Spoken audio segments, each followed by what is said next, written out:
Hi friends, welcome to Gowri's home. நாம் இன்றைக்கி ரசம், அதாவது பருப்பு தண்ணியில் பச்சைப்புளி ரசம் எப்படி வைக்கிறது அப்படிங்கிறத பார்க்கலாம். பருப்பு வெந்த தண்ணியை எடுத்து வச்சுருக்கிறேன்.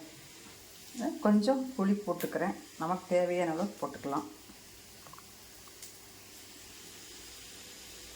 2 தக்காளி கட் பண்ணி போட்டுக்கலாம். 2 தக்காளியை 4ஆக கட் பண்ணி போட்டுக்கிறேன். கொஞ்சம் நேரம் அந்த புளி ஊறட்டும். பச்சை புளி ரசத்துக்கு நம்ம 2 பல்லு பூண்டு, ஏன்னா நான் கம்மியாக தான் வச்சுருக்கேன், அதனால் 2 பல்லு பூண்டு, அதை 2 தட்டிக்கலாம். தட்டி எடுத்துடலாம்.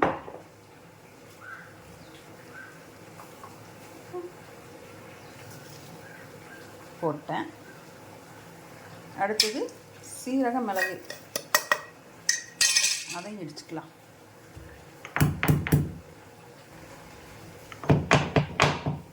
பாருங்கள், இடித்தாச்சு. இப்போ இதை எடுத்து ரசத்தோடு போட்டு அந்த பருப்பு தண்ணியோடு போட்டுக்கலாம்.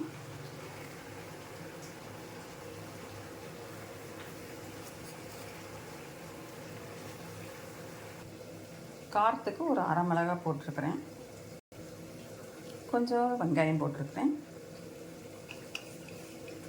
கருவேப்பிலையும் கொத்தமல்லியும் சேர்ந்து போட்டிருக்கிறேன். கொஞ்சம் உப்பு,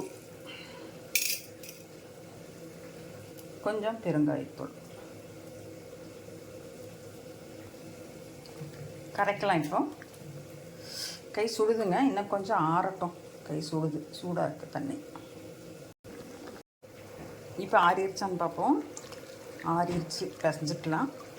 இப்போ இதை நல்லா பிசைஞ்சு அப்படியே சாப்பாட்டுக்கு எடுத்து வச்சு சாப்பிட வேண்டியது தான்.